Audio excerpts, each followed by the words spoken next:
Welcome to the I Believe podcast, and a Cure Insight production, brought to you by Castle Biosciences. I'm your host, Danae Peterson, a fellow ocular melanoma survivor. Here on the podcast, we'll be sharing information and insights on treatments, research, and living with ocular melanoma. Castle Biosciences tests are designed to provide clinicians precise and personalized tumor information for the benefit of patient care. If you would like more information about how Castle is transforming the treatment of eye cancer, visit castletestinfo.com. Registration is now open for our 2023 I Believe Survivorship Seminar. This year, we'll be coming to you live and virtually from Seattle, Washington. Join Dr. Andrew Stacy, top physicians and experts for 2 days of workshops and educational sessions on living with ocular melanoma. We'll explore the town, of course. I hear there is a dinner cruise planned for Friday night, meet new Omies, and check in with good friends. And at the end of the weekend, you can plan to end the week on a high note with cocktails and dinner. For those planning to attend in person, we hope to see you at the welcome reception the evening of September 7th, so make sure to plan your travel accordingly. Make sure to reserve your hotel room at the link provided at the time of registration, or you can book at your nearby favorite hotel. If you're unable to attend in person, during registration, simply select the virtual attendance option. If you do plan to attend in person or online, make sure to register using the link in the show notes of each podcast episode, or head to www.acureinsight.org/education-events. After you register, be sure to finalize your travel plans and reserve your room for the hotel nearby. Please email contact@acureinsight.org with any registration questions. Share the news with your fellow Omies, guys. We can't wait to finally see you in Seattle this year. Hi, you guys. Thank you so much for joining us for our first ever Eye on Research mini seminar. So if you've been part of our hybrid I Believe seminars in the fall, this is kind of just something we wanted to bring to you guys after the fact of these different cancer research seminars and conventions that happen all across the globe often. And so we've got doctors that some of you guys are going to be familiar with: Dr. Katz, Dr. Stephen Katz, Dr. Omid Hamid, and Dr. Richard Carvajal, who are joining us from their various areas to talk to you guys about what they heard at ASCO and AACR, which are then the two main cancer conventions that have been happening this last year. So thank you guys for joining us. If you guys have questions, make sure to drop them in the chat. Keep in mind, we can't answer any personal medical questions, but we can answer questions the best we can when we have Q&A the last 10 minutes of this session. So thank you guys for your time. I'm going to introduce our speakers and we'll get started. First up, we're going to have Dr. Katz, who is the Chief Medical Officer from TriSalus Life Sciences. He's going to be presenting a few slides and some data on the PERIO-01 trial. And then we're going to have Dr. Omid Hamid and Dr. Richard Carvajal. Dr. Omid Hamid is from the Angeles Clinic and Research Institute, and Dr. Carvajal is from the Northwell Health Cancer Institute. So take down those titles if you guys want to get in touch with them. If you need a good medical oncologist, these are good guys. Okay, well, Dr. Katz, I'm going to turn it over to you if that's okay. Yeah, thanks so much. And thanks for the opportunity to speak today. So I'm going to talk to you about a clinical trial that my company, TriSalus Life Sciences, is running. It's called the PERIO-01 Study, in which we are investigating an immunotherapy drug called SD101, which is something called the toll-like receptor 9 agonist, which is a drug that's capable of stimulating the immune system very broadly. And it does some other things which we think are very helpful within the liver specifically. Obviously, for patients with stage 4 uveal melanoma, the liver is often where the problems arise. And so we chose to focus specifically on uveal melanoma with liver metastases. And we're also using a very innovative and we think interesting delivery technology, a catheter system used by interventional radiologists, which we think can improve the ability of drugs like SD101 to get into liver metastases, which again affect uveal melanoma patients far too often. So I'm just going to begin by covering the rationale for focusing the immunotherapy approach on the liver, which we think is critical to this program's success. And so the liver tumors present two very important problems, one of which we think is underappreciated, which is high intratumoral pressure. which limits drug delivery. Some data indicate that when you give a drug intravenously, which is typically what we do with oncology patients, less than 1% of the drug may actually get into the tumor in meaningful concentrations. And the second problem is that the liver as a whole is a very immunosuppressive organ. It's programmed to shut the immune system down. And when we have liver metastases within this organ, the situation is exacerbated or it gets worse. So it makes it very difficult for patients with liver tumors and liver metastases from uveal melanoma to respond to immunotherapy drugs like checkpoint inhibitors. So what we're doing in our clinical trial is we're giving the drug SD101 into the liver in a very focused way, using the arteries that feed the tumors to try to reverse this immunosuppression to give patients a better chance of responding to drugs like checkpoint inhibitors. Now, the immune system in the liver, as I mentioned, is shut down, and this is a very broad problem. Many cell types contribute to this, but we think one cell type in particular called MDSC, or myeloid-derived suppressor cells, are key orchestrators of checkpoint inhibitor failure in uveal melanoma patients, and we'll talk about that more in a bit. Now, one thing we've learned about patients who are getting checkpoint inhibitors, and this is data from several different diseases, including cutaneous melanoma, lung cancer, and so on, patients who have liver metastases are much less likely to respond to checkpoint inhibitors relative to patients who may have disease in other organs, but not the liver. So we believe that there's something about having tumors in the liver that drives immunotherapy failure, drives immune suppression, not only within the liver, but potentially throughout the patient's body. So targeting liver metastases, we think, is a very rational strategy for driving better responsiveness to checkpoint inhibitors based on this data. And so now let's move on to the delivery system that we're using in the PERIO-01 study.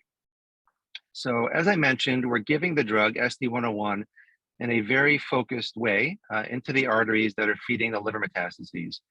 We think this has a couple of advantages. One, we think it enables the physicians to get higher concentrations of the drug into the liver tumors and the liver as a whole, where we think it needs to be. And it also minimizes off-target exposure.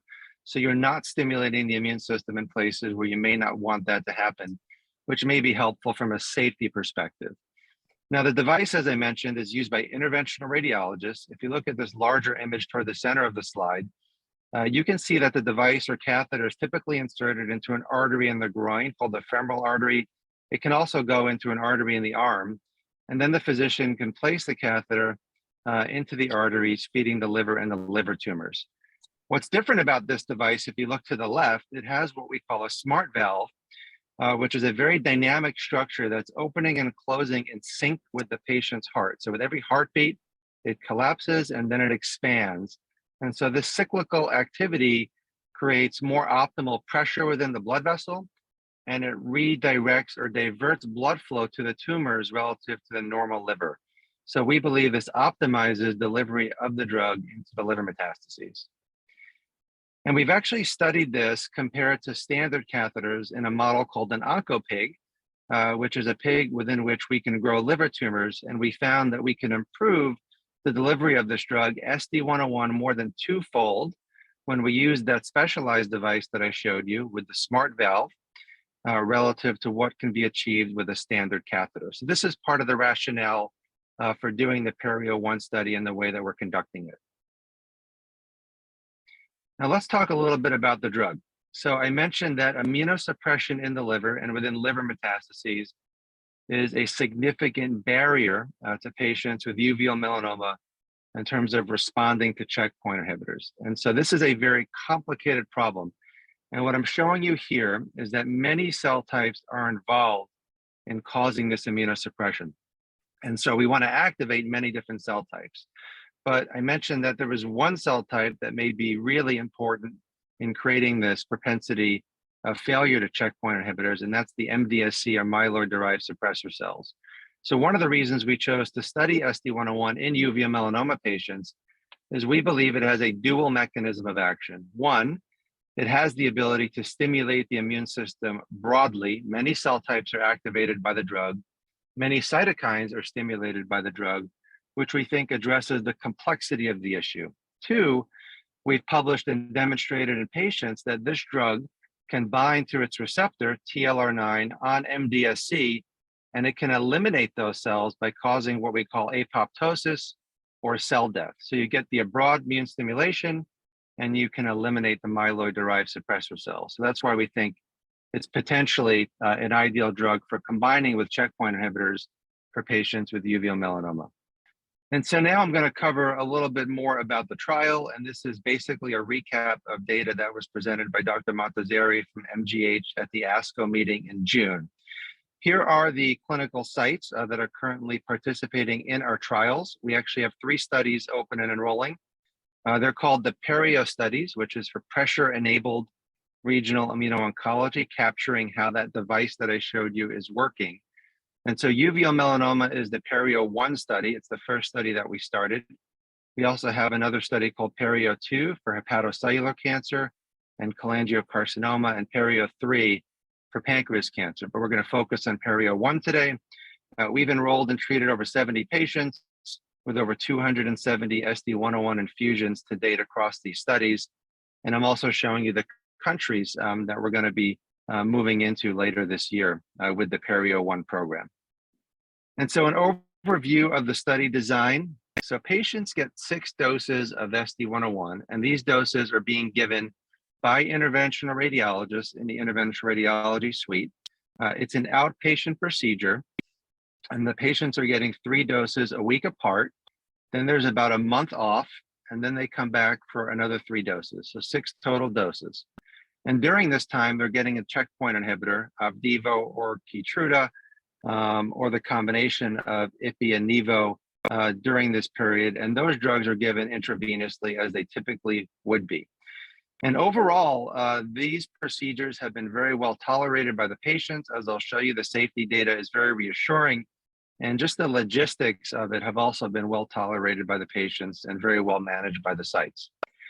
We started with what we call cohort A, which was a single agent dose escalation experience, which means SD101 alone, no checkpoint inhibitor, just to see if giving that type of drug into the liver directly, which had never been done before, would be safe and well tolerated. And it was.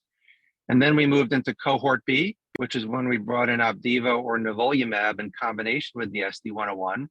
And we've also opened what we call cohort C, which is SD101 with the dual checkpoint inhibitor regimen, nivolumab and ipilimumab, or Opdivo and Yervoy. Now, this slide just highlights the types of patients that we're enrolling. So again, these are all stage 4 uveal melanoma patients with liver metastases. And what this bar graph is showing you is that we're enrolling, for the most part, heavily pretreated patients. So that you can see here, most of the patients are 2nd line and beyond, including patients 3rd, 4th, and 6th line. So just giving you a sense of the treatment experience of the patients that were included in the PERIO-01 study to date. Here's the safety table that was presented at the ASCO meeting, and I'm not going to go through all of this detail. I'm just going to point out that some of the common events, which were generally minor, are what you would expect with an immunotherapy drug, fevers, fatigue, etc. But most of these were minor and easily resolved, either with no treatment or very minimal intervention. I think the main point I want to make is that the serious adverse event rate related to the drugs, either SD101 or checkpoint, was only 5%. So this is very well tolerated. And we think the delivery approach is part of the reason why. Again, concentrating the drug in the liver, minimizing the exposure elsewhere in the body, we think creates a favorable safety profile. And as I'll show you on subsequent slides, this is coming along with very promising immunotherapy or immune activity. Now, this is the pharmacokinetic data, which in plain English is just measuring the levels of the drug on the left in the blood or the serum, on the right in the liver tissue based on biopsies. And so looking at the left, which is drug levels in the blood or the serum, what we found is that even at our highest dose that we escalated to, which is 8 milligrams, in each of these peaks or collection of peaks, which is one of the 6 doses, and multiple peaks representing multiple patients at each time point, the drug is essentially gone after 2 hours in more than 95% of patients, meaning we're minimizing the exposure outside of the liver, which was the goal. And again, why we think we're seeing a good safety profile thus far. And on the right, I'm showing you that we're getting very high drug levels in the liver when we do biopsies pre and post infusion. So in short, we're achieving the goal that we set out to achieve in using this delivery approach, minimizing systemic exposure and maximizing exposure within the liver, which has all been well tolerated thus far. And here's an example of the immune effects that we're seeing in patients with uveal melanoma. So on the top, what I'm showing you is immunofluorescence. And so we're staining a liver metastasis biopsy before SD101 and after SD101 for T cells. And so the T cells are being stained with green and red. And this is important because if a checkpoint inhibitor is going to work, we think that you need to have a high density or a high number of activated or exhausted T cells in the tumor. After all, checkpoint inhibitors are targeting T cells for the most part and not tumor cells, unlike conventional cancer drugs. And so what we see on these images is that before SD101 was given to this patient, very few T cells were present in the liver metastasis. And when we gave the SD101, and this was approximately 57 days after the first 3 doses, we're seeing a significant or a marked increase in the presence of cytotoxic T cells in the tumor. Again, the green and the red staining, indicating that the drug is having this type of broad immune effect, inducing T cells to come in, which is what we hope to see. And on the bottom, I'm showing you a bar graph, which is summarizing data from 5 patients, liver metastasis biopsies, where we measured the number of these myeloid-derived suppressor cells. And in all 5 patients, we saw a decrease. And in 2 of the patients, complete clearance of the myeloid-derived suppressor cells after getting SD101. So this is some evidence of this dual mechanism of action that I alluded to earlier. And if you want to get more information about the immune effects of drugs like SD101, you can look at how gene expression is changing in immune cells. And we use something called nanostring, which measures how individual genes are being increased or decreased in response to a therapy, in this case, SD101. And when we looked at biopsy samples from liver metastases, we first focused on genes that typically are associated with MDSC, immunosuppressive function. And we found that after treatment with SD101, these genes went down, which goes along with those cells being eliminated, which is what I showed you on the previous slide. And then we also looked at genes that are typically associated with T cells being active and participating in a productive immune response. And we saw that several of those genes were increasing in patients after treatment with SD101. So again, this dual mechanism is playing out. The next thing we wanted to figure out, okay, so we're getting a good immune effect in the liver, it's being well tolerated, but sometimes patients have tumors outside the liver as well. And so we actually looked at these gene expression changes in immune cells outside of the liver. We collected immune cells from the blood and we did the same test, nanostring, and we also did something called flow cytometry. And here we're actually showing you flow cytometry data, which is measuring protein levels on individual immune cells. And we found that in the blood, after SD101 was given, a cell type called natural killer cells expanded, which can help with immune responses. And there were certain signs related to immunosuppression that actually went down. And we also have seen increases in cytokines, which are proteins produced by immune cells, go up in the blood or the serum, even though the drug is really being concentrated in the liver, which we think indicates that there may be a very strong immune response in the liver such that it's spilling over into the blood systemically in a favorable way. Now, one of the things that we focus on in uveal melanoma patients is called circulating tumor DNA or CTDNA, which is a measure of tumor burden. And with other drugs like Kimmtrak from Immunocore, this test has been correlated or linked to favorable outcomes, a long-term survival. So when we see circulating tumor DNA go down, we believe that's an indicator that the patient's more likely to have a favorable outcome and a longer survival time. And what we're seeing in the PERIO-01 study is that the majority of patients treated with SD101 and checkpoint inhibitor are seeing drops in the circulating tumor DNA after treatment, which we think is a favorable sign that the treatment's having a positive impact on the disease in these patients. But ultimately, it comes down to survival and disease control and how the patients are doing clinically.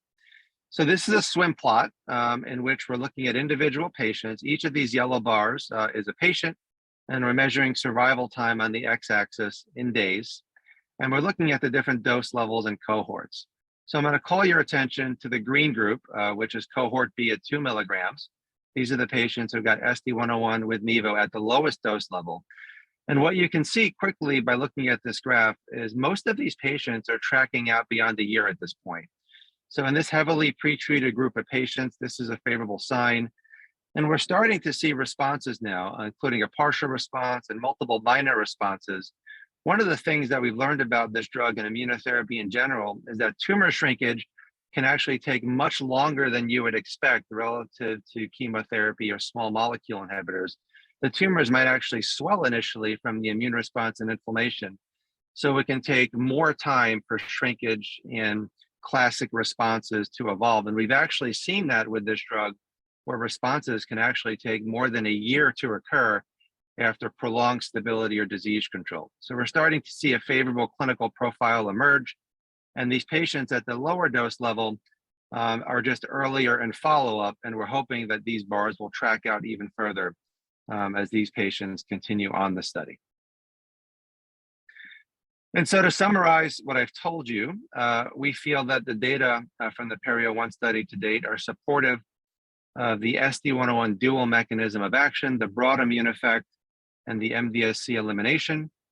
Thus far, SD101 given directly into the liver with what we call pressure-enabled drug delivery, that specialized device with the smart valve that I showed you. It's all been well tolerated with desired pharmacokinetic or concentration effects, with a serious adverse event rate related to the drug of 5%. The circulating tumor DNA and that swim plot showing the survival times we think is encouraging for what we're going to see at the higher doses and when we move into phase 2 toward the later part of this year.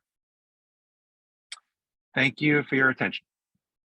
Thank you so much, Dr. Katz. I feel like this was just some incredible data and really just very promising. So thank you. And thank you for the way that you explained things. I know we had a couple of questions. So if you're able to take one question, do you have time for that? Absolutely. Actually, that question is no longer relevant. Never mind. My main question that I had was just, can you define the T cells? Like, what are T cells? And like, because they can be in a healthy cell and in a cancer cell, correct? Yeah, so T cells are a part of our immune system. You know, normally they help us fight viruses and other things that can cause us harm, but our bodies also try to mount immune responses to tumors. So typically T cells are circulating in the blood, they're in lymph nodes, in the spleen, there are also a lot of them in the liver. And the problem is that cancer has ways of shutting T cell function down, and that's the immunosuppression problem I mentioned earlier. That MDSC cell type, they are very good at turning T cells off. Checkpoint inhibitors are designed to turn T cells back on, which is why those drugs work so beautifully in so many different indications. But within the liver, we think the immunosuppressive problem is perhaps a bit more profound than in other body sites. And so that the checkpoint inhibitors need a little more help to have their effect, to get those T cells into the tumor where they can work. And that's where we hope SD101 will come in. Okay, awesome. Well, thank you so much for your time. Thank you so much for joining us today on the I Believe podcast, brought to you by Castle Biosciences. Please be sure to subscribe, and if you're so inclined, send this episode over to friends, family, and share on your social media to help spread awareness around OM. If you have a moment, leave us a brief review or consider making a donation to the links in the show notes to keep our podcast going. Feel free to follow us on Facebook, Instagram, or Twitter @A Cure in Sight. We'll see you next time on the I Believe podcast.